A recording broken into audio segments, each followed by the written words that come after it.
नमस्कार साथियों, आज के इस अंक में आपका स्वागत है। मैं दिवाकर गोदियाल। उत्तर प्रदेश की राजनीति में समाजवादी पार्टी का स्थान महत्वपूर्ण है और राष्ट्रीय राजनीति में यदि देखा जाए तो समाजवादी पार्टी प्रतिनिधित्व के आधार पर संसद में तीसरी सबसे बड़ी पार्टी है। भाजपा, कांग्रेस और उसके बाद समाजवादी पार्टी, जिसे 37 सीटें प्राप्त हैं। तो इस आधार पर समाजवादी पार्टी के द्वारा रखी गई बातें, उनके द्वारा दिए गए बयान देश के जनमानस का ध्यान आकृष्ट करते हैं, नए चर्चा के विषयों को सामने लाते हैं और कई बार विवाद भी पैदा करते हैं। अब इस दशा में इस समय पर कुछ ऐसे ही बयान देखने को मिले हैं। समाजवादी पार्टी के एक सांसद हैं रामजी लाल सुमन जी। उन्होंने एक बयान दिया, हालांकि उनका कहना है कि ये ऐतिहासिक तथ्य के आधार पर है और इस आधार पर उन्होंने राणा सांगा को गद्दार कह दिया। भारतीय इतिहास में भारतीय जनमानस जिन्हें गौरव का विषय मानता है, उन्हें समाजवादी पार्टी के नेताजी ने उन्हें गद्दार कह दिया। अब इस दशा में निश्चित रूप से प्रतिक्रिया सामने देखने को आनी थी। प्रतिक्रिया हुई और प्रतिक्रिया में समाजवादी पार्टी के नेता रामजी लाल सुमन जी के घर पर तोड़फोड़ हुई, वहां हमला हुआ।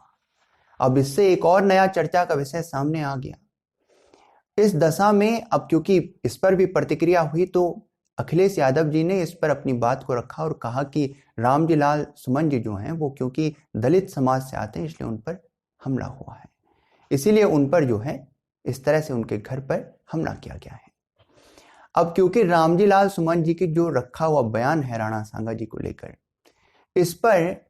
इस पर अखिलेश यादव उन्होंने अपनी प्रतिक्रिया जब दी तो उन्होंने इस विषय का खंडन नहीं किया, बल्कि उन्होंने इसका समर्थन किया। सपा पार्टी ने कुल मिलाकर इसका समर्थन किया।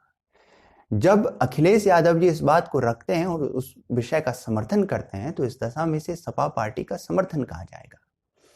तो अब ये गुंजाइश तो नहीं है कि आप पीछे हटें। तो रामजी लाल सुमन जी ने इस पर जो माफी की बात थी उस पर उन्होंने इनकार किया है, ये भी खबर है। अब इस दशा में ये जो समझने का विषय है कि क्या समाजवादी पार्टी का इसके पीछे कोई सोची समझी रणनीति है, यानी अब इस बयान पर जो स्टैंड लिया जा रहा है, भारतीय जनमानस इतिहास में जिस पक्ष को अपना गौरव मानता है, यदि क्योंकि ऐसे बड़े व्यक्तित्व जो ऐसे उदाहरण हैं जो भारतीय जनमानस के लिए गौरव का स्रोत हैं, वे ऐसी मिसालें आपको हर बार देखने को नहीं मिलती। ऐसी मिसालें आप मिलान नहीं कर सकते किसी के साथ।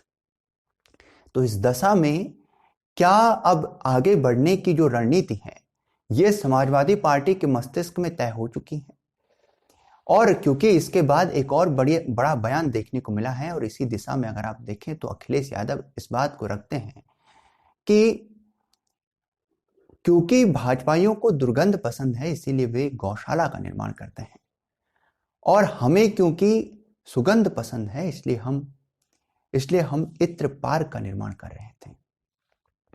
अब इस बयान के चलते एक बार फिर से, क्योंकि ये बयान एक बार फिर से विवादित बन गया और इस पर चर्चा शुरू हो गई। अब यहां समझने की बात यह है कि भारतीय जनमानस जिस परंपरा में, जिन रीतियों में और संस्कृति में रिझा हुआ है, आप उन पर आक्षेप करते हैं। जिसे भारतीय समाज अपना गौरव मानता है आप उस पर आक्षेप करते हैं।